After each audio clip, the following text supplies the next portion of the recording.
નમસ્કાર, ન્યૂઝ 18 ગુજરાતીમાં આપનું સ્વાગત છે. જોઈએ સમાચાર વિસ્તારથી. રાજ્યમાં કમોસમી વરસાદની આગાહી છે અને 2 દિવસ કમોસમી વરસાદની આગાહી કરવામાં આવી છે. આજે અને આવતીકાલે રાજ્યમાં માવઠું થઈ શકે છે.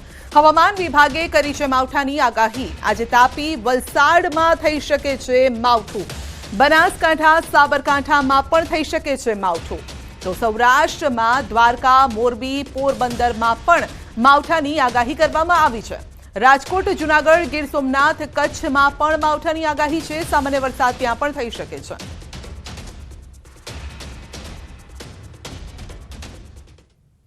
आने वाले दिनों के लिए जो गुजरात स्टेट के लिए फोरकास्ट दिया गया है वो डे 1 और डे 2 के लिए लाइट से मॉडरेट रेन और साथ में थंडरस्टॉर्म में भी होने के पूर्वानुमान दिया गया है। और इसमें जहाँ पे जिन जिलों पे लाइट से मॉडरेट रेन गुजरात रीजन के ज़िले हैं जहाँ पे और सौराष्ट्र और कच्छ के ज़िले जहाँ पे लाइट से मॉडरेट रेन होंगी और साथ में थंडरस्टॉर्म होंगी, वो ज़िले हैं गुजरात रीजन के। आज के लिए जो ज़िला दिया गया है उसमें गुजरात रीजन के तापी है, डांग, नौसार, वलसाड़, महिसागर, अरावली, पाटन, साबरकांठा, बनासकांठा, दमन, दादरा, नगर हवेली हैं। और हम सौराष्ट्र रीजन की बात करेंगे जहाँ पे लाइट से मॉडरेट रेन होगी, वो ज़िले हैं द्वारका है, मोरबी है, कच्छ है, पोरबंदर है, जामनगर है, राजकोट है, जूनागढ़, गीर सोमनाथ और दीव है।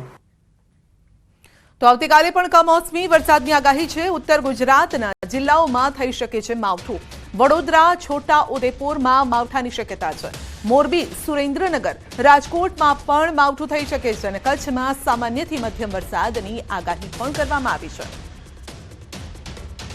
डे 2 की बात करेंगे कल के लिए जहाँ पे लाइट से मॉडरेट रेन होगी और साथ में थंडरस्टॉर्म में होंगे आइसोलेटेड प्लेसेस में। वो ज़िले हैं जहाँ पे मतलब रेन होने का पूर्वानुमान दिया गया है वो कल के लिए।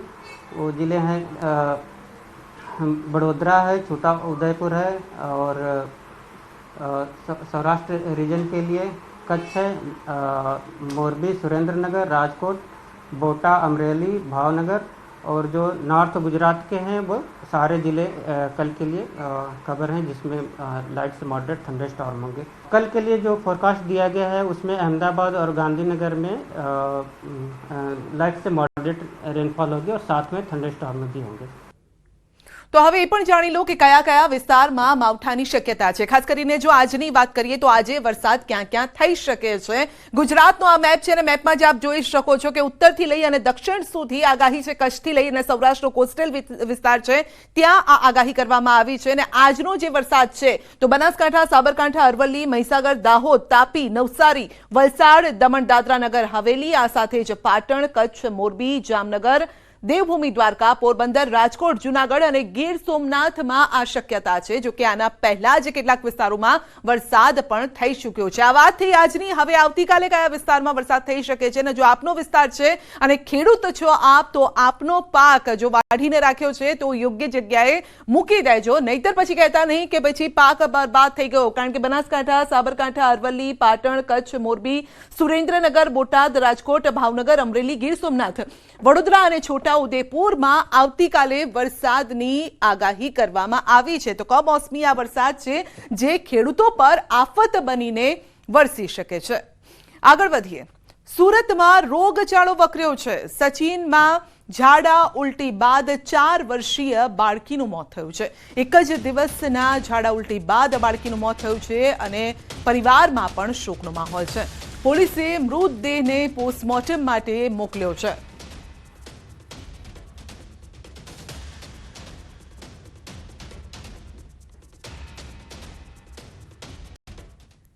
રાજ્યમાં ખાલી પડેલી જગ્યાઓને લઈ હસમુખ પટેલનું નિવેદન છે. સરકારમાં અને જે તે ખાતાની વડાની કચેરીમાં વર્ગની ખાલી જગ્યાઓ ભરવામાં આવશે. 5,554 જગ્યા ભરવા માટે જાન્યુઆરીના પ્રથમ અઠવાડિયામાં જાહેરાત કરાઈ હતી. જાહેરાતના પગલે 5,17,000 ઉમેદવારોએ ઓનલાઈન નોંધણી કરાવી હતી. 1 એપ્રિલથી સ્ક્રીનિંગ ટેસ્ટ પણ શરૂ થશે અને દરરોજ 4 સીટમાં પરીક્ષા લેવાશે. તો આ પરીક્ષા 20 દિવસ સુધી ચાલશે અને એમસીક્યુ પદ્ધતિથી પરીક્ષા લેવાશે. ખોટા જવાબ માટે નેગેટિવ માર્કિંગ પણ થશે.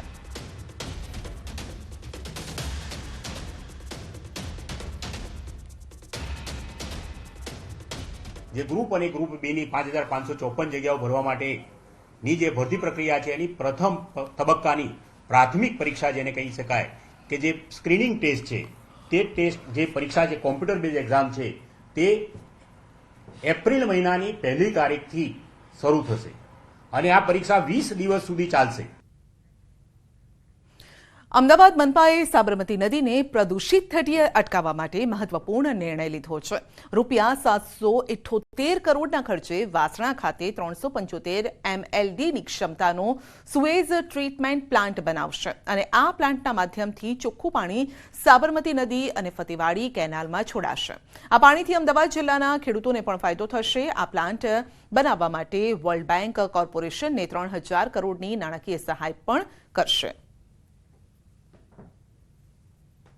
778 કરોડનું જે ગ્લોબલ ટેન્ડર બહાર પાડવામાં આવ્યું હતું અને આંતરરાષ્ટ્રીય કક્ષાની કંપની દ્વારા વર્લ્ડ બેંકના સહયોગથી વાફણા ખાતે 375 MLDનો સુએઝનો ટ્રીટમેન્ટ પ્લાન્ટ તૈયાર કરવામાં આવશે, જે લગભગ 4.5 વર્ષની અંદર તૈયાર થશે।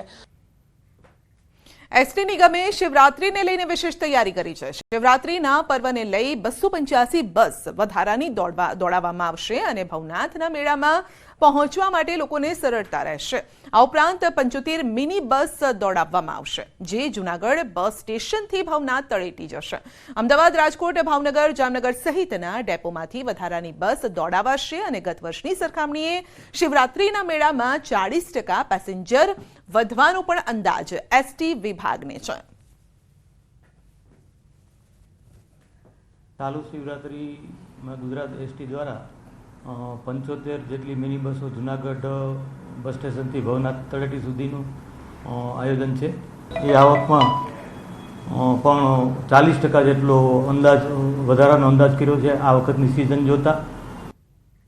શિવરાત્રી મેળા પૂર્વે જ જૂનાગઢમાં ભવનાથ તળેટી બંધ। તળેટીના તમામ વેપારીઓએ તંત્રના નિર્ણયનો વિરોધ કર્યો છે। રોજગાર ધંધા રાખ્યા છે બંધ અને પ્લાસ્ટિક પ્રતિબંધની કડક અમલવારી સામે વેપારીઓએ નારાજગી વ્યક્ત કરી છે। જૂનાગઢ ઇકો સેન્સિટિવ ઝોનમાં આવતું હોવાથી ભવનાથમાં પ્લાસ્ટિક પર પ્રતિબંધ લગાવવામાં આવ્યો છે અને ત્યારે શિવરાત્રી મેળા પૂર્વે જ વેપારીઓ અને તંત્ર આમને સામને આવ્યા છે। પ્લાસ્ટિક પ્રતિબંધની અમલવારીના વિરોધમાં ભવનાથ સજ્જડ બંધ જોવા મળ્યું છે।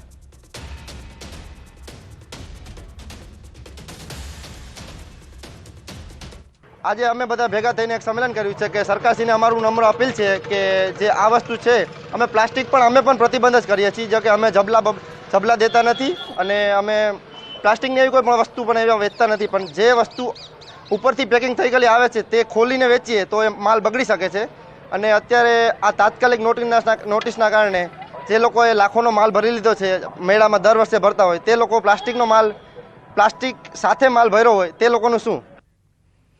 ભગવાન ભોળેનાથનો દિવસ એટલે કે શિવરાત્રીનું આગમન હવે નજીક છે અને મહાશિવરાત્રીના પર્વ પર યોજાતા જૂનાગઢના પ્રખ્યાત ભવનાથના મેળાને જોવા દૂર દૂરથી લોકો આવે છે। ત્યારે યાત્રિકોને ભવનાથ પહોંચવામાં સરળતા રહે તે માટે પ્રશાસને પણ વ્યવસ્થા ચોક્કસ કરી છે। પ્રશાસન પણ કામગીરીમાં લાગ્યું છે અને આ વખતે શિવરાત્રીનો મેળો ડિજિટલ બન્યો છે। શહેરના 7 વિસ્તારમાં લગાવાયેલા બેનરમાં QR કોડ લગાવવામાં આવ્યા છે અને આ QR કોડ સ્કેન કરવાથી મેળાનો રૂટ તેમજ police control room, medical camp, શૌચાલય સહિતની વિગતો યાત્રિકો જાણી શકશે।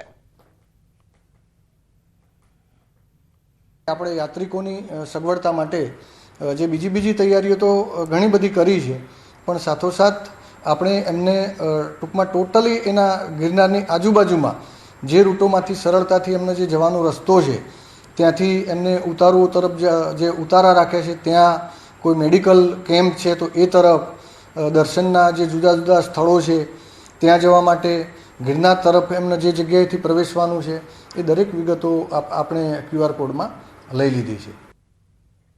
સીએમ ભૂપેન્દ્ર પટેલ આજે જામનગરની મુલાકાતે છે। બુકબોર્ન ગ્રાઉન્ડ ખાતે સ્પોર્ટ્સ કોમ્પ્લેક્સનું કરશે ખાતમુહૂર્ત। પોલીસ હેડક્વાર્ટર ખાતે પોલીસ ક્રિકેટ ગ્રાઉન્ડનું કરશે લોકાર્પણ અને મનપાના વિવિધ પ્રકલ્પોનું લોકાર્પણ કરશે। જેએમસી ગ્રાઉન્ડ ખાતે સીએમ જાહેર સભાને પણ સંબોધિત કરશે।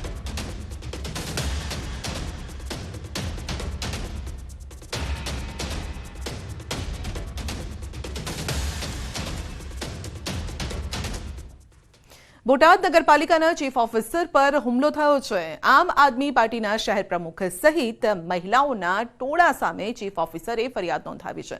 રોડ તેમજ પાણી મામલે રજૂઆત કરવા ગયેલી મહિલાઓની ચીફ ઓફિસર પર ભ્રષ્ટાચારનો આરોપ લગાવી અને બોલાચાલી કરી હતી. જે દરમિયાન ચીફ ઓફિસરે પોતાના પર હુમલો થયો હોવાનો દાવો કર્યો છે. બોટાદ શહેર પોલીસે હાલ ફરિયાદ નોંધી વધુ તપાસ હાથ ધરી છે. અમે કંઈ સાહેબને કીધું નથી. અમે રજૂઆત કરી છે. સાહેબે મને એવું કીધું કે મારો મોબાઈલ શહેર પ્રમુખ લઈ ગયા. મારી પાસે મોબાઈલ મારો પોતાનો છે. હું એના ફોનને ઈડ્યો નથી. ફોન એનો ન તૂટી જાય એટલા માટે ફોન મેં બાજુમાં મૂક્યો છે. કારણ કે મહિલાઓ છે, સંગઠનથી સાથે આવેલા છે. અને બોટાદની મહિલા એટલા બધા આ ચીફ ઓફિસરથી કંટાળી ગયા છે. પોતે ભ્રષ્ટાચારી છે. અમારી રજૂઆત પાણી પેલા આપે, પછી રોડ બનાવીને ગટર સાફ કરી દે. અમને ફાયરિંગની જરૂર છે. પાણી માટેના ગટરને રોડને ખોદીને રાખ્યું તે માટે આવ્યા છીએ. સાહેબને રજૂઆત કરી, સાહેબના રૂમમાં ગયા તો સાહેબ કંઈ સાંભળતા નથી. આમ થયા બધી બૈરાના મોઢા જોવે છે અને દાંત કાઢે છે. બોલવા માંડ્યા તો કહેશે હું પોલીસને બોલાવીશ. એક વિસ્તારનું ટોળું થોડુંક ઇરાદાપૂર્વક કાળુભાઈ રાઠોડ, શૌકત અલી, બીજો કોઈ છોકરો હતો અને 3-4 મહિલાઓ ગણતરીપૂર્વક હુમલો કરેલો તેની ફરિયાદ કરી છે. ખેડાના નડિયાદમાં બજારમાં જોખમી સ્ટન્ટનો વિડીયો વાયરલ થયો છે. બસ સ્ટેન્ડથી સંતરામ રોડ પર પૂરપાટ કાર હંકારી સ્ટન્ટનો વિડીયો વાયરલ થયો છે. ચાલતી કારમાંથી યુવક બહાર નીકળી સ્ટન્ટ કરતો જોવા મળ્યો છે. કાર પર નંબર પ્લેટની જગ્યાએ ઘાંઘોર પરિવાર ભરચક બજારમાં સ્ટન્ટ. ટ્રાફિક પોલીસની કામગીરી પર પણ સવાલ ઉભા થઈ રહ્યા છે. સંતરામ રોડ ટ્રાફિક પોલીસ ચોકીની સામે ટ્રાફિક પોઈન્ટ પાસેથી જ આ સ્ટન્ટ કરતી કાર પસાર થાય છે, પરંતુ કોઈની નજર તેના પર નથી પડતી અથવા તો તેના પર કોઈ કાર્યવાહી પણ નથી થતી, જેમાં યુવક જોખમી સ્ટન્ટ કરતો દેખાઈ રહ્યો છે. તો આપ જોઈ શકો છો કે રાતના સમયે ભર બજારે જ્યારે ટ્રાફિક પણ છે, રસ્તા પર લોકોની અવરજવર ચાલી રહી છે, તે સમયે જ આ સ્ટન્ટ કરી રહ્યો છે અને તેને જોનાર કોઈ નથી. ટ્રાફિક પોઈન્ટ પણ ત્યાં આવે છે અને તેમ છતાં કોઈ તેને રોકનાર નથી. કાર પર નંબર પ્લેટ પણ નથી જોવા મળી. હવે ટ્રાફિક પોલીસ કાર્યવાહી ક્યારે કરશે અને કેવી રીતે કરશે?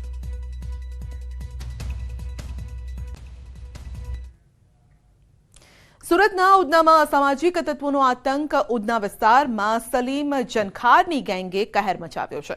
સલીમ ગેંગના માણસોએ ઉધના વિસ્તારમાં હળપતિ સમાજના 2 થી 3 યુવક પર હુમલો કર્યો હતો અને આ ગેંગના સભ્યોએ ચાકુ, તલવાર જેવા ઘાતક હથિયાર વડે જીવલેણ હુમલો કર્યો હતો. હુમલામાં યુવકો ગંભીર રીતે ઇજાગ્રસ્ત થયા હતા અને આ ગેંગ વિરુદ્ધ ઉધના અને સુરત શહેરમાં અનેક ગુનાઓ પણ દાખલ થયા છે. હાલમાં સલીમ ગેંગના સભ્યો અને સલીમના પુત્ર રિયાઝ અને મોબીન તડીપાર છે અને સમગ્ર હુમલાના સીસીટીવી ફૂટેજ પણ સામે આવ્યા છે. સુરતમાં ખુલ્લેઆમ હુમલો થતા અસામાજિક તત્વોને જાણે કે પોલીસનો ડર જ ન હોય તેમ લાગે છે.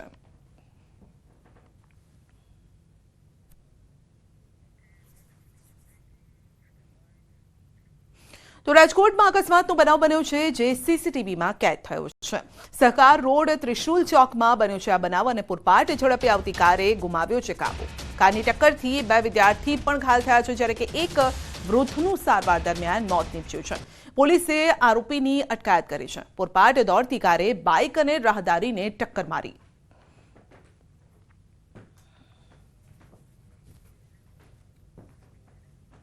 તો દ્રશ્યો આપ જોઈ શકો છો. એક વૃદ્ધનું સારવાર દરમિયાન મોત થયું છે. પૂરપાટ ઝડપે કાર આવે છે અને ફંગોળી દે છે વાહન ચાલકને.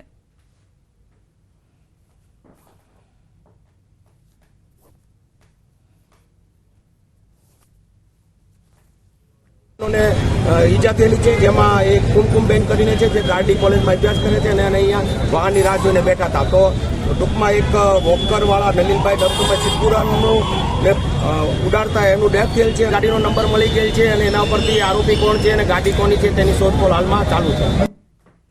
સુરેન્દ્રનગરમાં લીંબડી અમદાવાદ હાઈવે પર ગમફાર અકસ્માત થયો છે. દેવપરાના પાટિયા પાસે ઇકો ગાડીનું ટાયર ફાટતા અકસ્માત સર્જાયો. આ અકસ્માતમાં એકનું ઘટનાસ્થળે મોત થયું છે, જ્યારે કે અન્ય 7 લોકો ગંભીર રીતે ઘાયલ થયા છે, જે તમામ ઇજાગ્રસ્તોને સારવાર અર્થે હોસ્પિટલ ખસેડાયા. પોલીસ ઘટનાસ્થળે પહોંચી અને તપાસ પણ હાથ ધરી છે.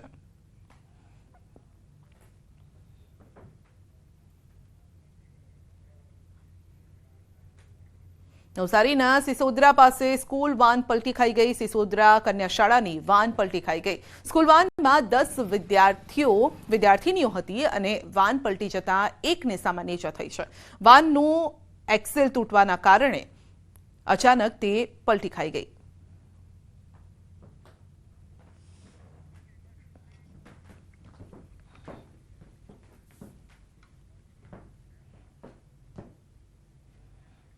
બુલેટિનમાં આગળ વધીશું નાનકડા બ્રેક બાદ.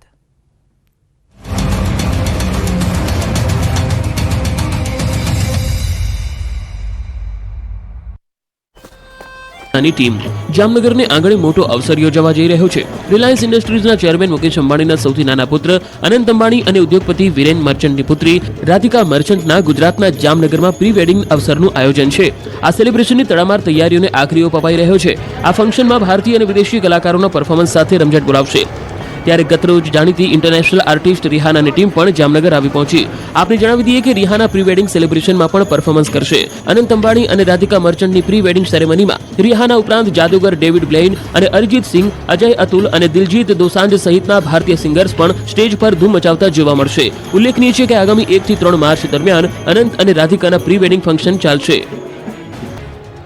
બપોરના સમયે અચાનક જ માવઠું ત્રાટકતા ડાંગ જિલ્લાના ખેડૂતોમાં દોડધામ મચી ગઈ. ડાંગ જિલ્લાના પૂર્વ પટ્ટી વિસ્તારમાં બપોરના સમયે અચાનક વાતાવરણમાં પલટો આવ્યો અને કમોસમી વરસાદ વરસ્યો. કાળડીબાંગ વાદળો ચડી આવ્યા અને માવઠું ત્રાટકતા ખેડૂતોના શ્વાસ અદ્ધર થઈ ગયા. ખાસ કરીને આંબાવાડી ધરાવતા ખેડૂતોને આમ્ર મંજરી ખરી પડવા સાથે ઘઉં, ડુંગળી, શાકભાજીને વ્યાપક નુકસાન થવાની દહેશત ઊભી થઈ છે. ડાંગ જિલ્લાના પૂર્વ પટ્ટીના ધવલીદોડ, સુબીર, ચિંચલી, ગારખડી વિસ્તારમાં વરસાદી ઝાપટા પડ્યા. જોરદાર માવઠું તૂટી પડતા સર્વત્ર પાણી થઈ ગયું. પૂર્વ પટ્ટીના છૂટાછવાયા વિસ્તારોમાં થયેલા કમોસમી વરસાદને પગલે કેરીના પાકને મોટા પાયે નુકસાન થવાનો ખેડૂતોને ડર છે.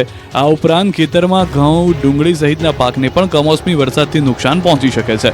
જોકે ડાંગ જિલ્લાના વઘઈ, આહવા, સાપુતારા સહિત વિસ્તારોમાં વાદળછાયું વાતાવરણ રહેતા લોકોએ હાશકારો અનુભવ્યો હતો. કમોસમી વરસાદ ગુજરાતને ધમરોળશે. 2 દિવસ ગાજવીજ, તેજ પવન સાથે માવઠાની આગાહી. રાજ્યમાં આ વખતનો માર્ચ મહિનો તોફાની કમોસમી વરસાદથી ભરેલો રહે એવી શક્યતા છે. માર્ચ મહિનાની શરૂઆતમાં જ ગાજવીજ, તેજ પવન અને માવઠાથી થવાની હવામાન વિભાગે આગાહી કરી છે. હવામાન નિષ્ણાંતે માર્ચમાં તો માવઠા પછી ફરીથી ઠંડીનો રાઉન્ડ શરૂ થવાનું પણ અનુમાન કર્યું છે. હવામાન વિભાગે જણાવ્યું છે કે શુક્રવારથી રાજ્યના કેટલાક વિસ્તારોના વાતાવરણમાં પલટો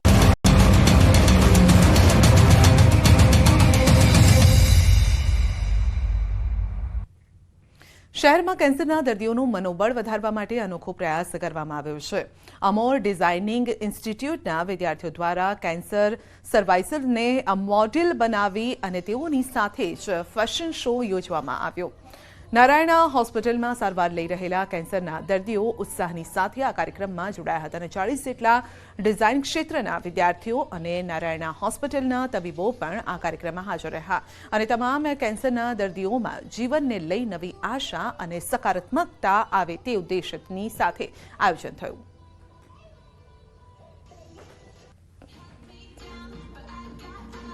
પહેલા જેવું નથી કે કેન્સર એટલે હવે કોઈ દેટ્સ ધ એન્ડ, પણ કેન્સર પછી પણ સારી લાઈફ જીવી શકે છે. સો વી વોન્ટ ટુ પ્રમોટ કે કેન્સરનું કરીને कोई डिस्पैरिटी એટલે कोई डिस्पेयर फीलिंग ना आवे कोઈને. इस कार्यक्रम में हमने जितने भी कैंसर के मरीज जो कि नारायणा हॉस्पिटल में दवा के द्वारा ठीक हो चुके हैं अथवा ऑपरेशन के द्वारा ठीक हो चुके हैं उनको बुलाया, सम्मानित किया. ખેડાના સુપ્રસિદ્ધ મંદિર ડાકોર રણછોડરાય લક્ષ્મીજી મંદિરે પાટોત્સવનું આયોજન. મંદિરમાં 253માં પાટોત્સવની ઉજવણી કરવામાં આવી અને મોટી સંખ્યામાં ભક્તો મંદિર ખાતે દર્શનાર્થે પહોંચ્યા. તે ઉપરાંત મંદિરમાં રંગોત્સવની પણ ઉજવણી થઈ. તો રાજાધિરાજ રણછોડરાયની મંગળા આરતી બાદ ભગવાનને પંચામૃતથી સ્નાન કરાવવામાં આવ્યું. ભગવાનનો વિશેષ શણગાર પણ કરાયો અને આરતી સમયે મંદિરમાં અબેલ ગુલાલની છોડો ઉડતી જોવા મળી. ભક્તોએ દર્શન કરી ધન્યતા અનુભવી.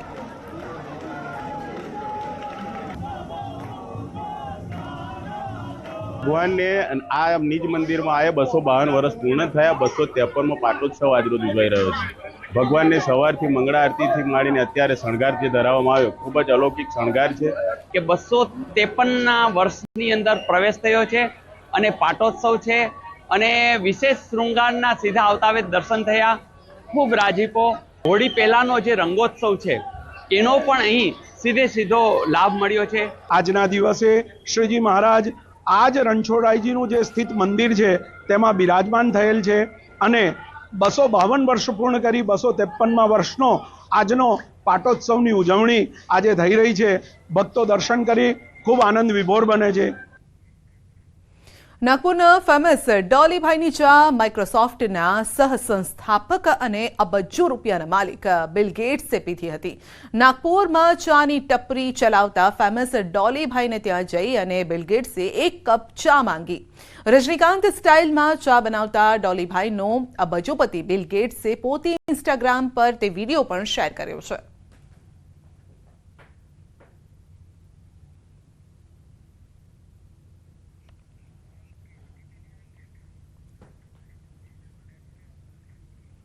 સુરતના કતારગામમાં આશ્રમ પાસેથી મળેલી નવજાત બાળકીનો મામલો છે અને પોલીસે આ મામલે રિક્ષા ચાલક સહિત 5 લોકોની ધરપકડ કરી છે. શહેરના કતારગામ વિસ્તારમાં બાળ આશ્રમ પાસે સોમવારે તેજી દેવાયેલી હાલતમાં એક નવજાત બાળકી મળી આવી. સ્થાનિકોએ બાળકીને સારવાર માટે નવી સિવિલ હોસ્પિટલમાં ખસેડી હતી અને જ્યાં 2 દિવસની સારવાર બાદ બાળકીનું મોત નીપજ્યું છે. જેથી કતારગામ પોલીસે આ મામલે તપાસ કરતા રિક્ષા ચાલક પાસેથી ગુનાનો ભેદ ઉકેલાયો, જેમાં બાળકીની માતાની ઉંમર માત્ર 16 વર્ષની હોવાનું ખુલ્યું છે. મહારાષ્ટ્રની 16 વર્ષની કિશોરી ગર્ભવતી થતા તેના માતા પિતા સુરત ડિલિવરી ખાતે આવ્યા હતા અને બાળકીનો જન્મ થતા તેને રિક્ષામાં લઈ જઈ બાળ આશ્રમ પાસે મૂકી દીધી હતી. આ મામલે કતારગામ પોલીસે ડોક્ટર, રિક્ષા ચાલક સહિત 5 લોકોની ધરપકડ કરી.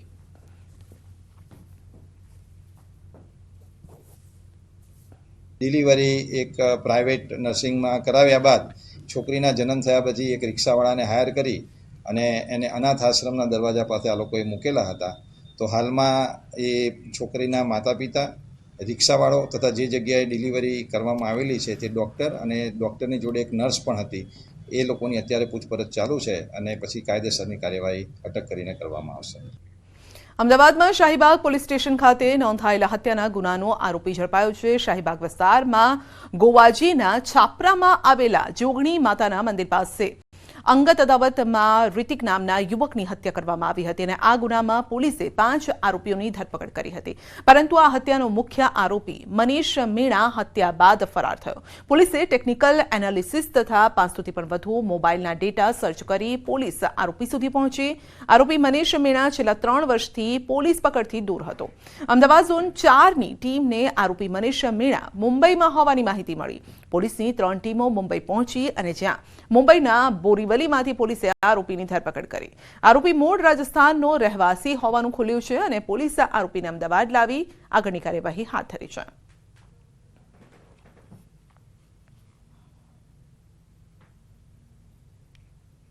જે સંદર્ભે રિત્વિક નામનો ઇસમ છે એને 6 જણાએ અંગત અદાવત રાખી અને એની હત્યા કરી હતી. જે સંદર્ભે શાહીબાગ પોલીસ સ્ટેશનમાં 2021માં મર્ડરનો ગુનો દાખલ થયેલો હતો.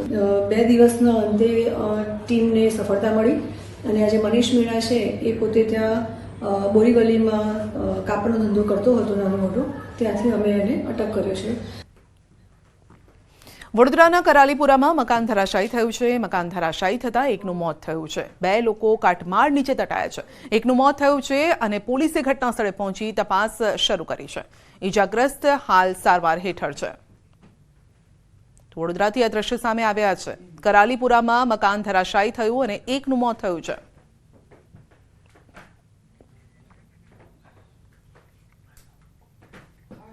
દાહોદમાં બાઇક ચોરીનો બનાવ સીસીટીવીમાં કેદ થયો છે. મર્કન્ટાઇલ બેંક પાછળથી ગઠિયો બાઇક ચોરીને ફરાર થઈ ગયો હતો. તો ઘર આગળ પાર્ક કરેલી બાઇકની ચોરી થઈ હતી અને બાઇક ચોરીને લઈ ગયો અને સીસીટીવીમાં દ્રશ્યો સામે આવ્યા છે. તો દાહોદ પોલીસ દ્વારા તપાસ પણ હાથ ધરાઈ છે.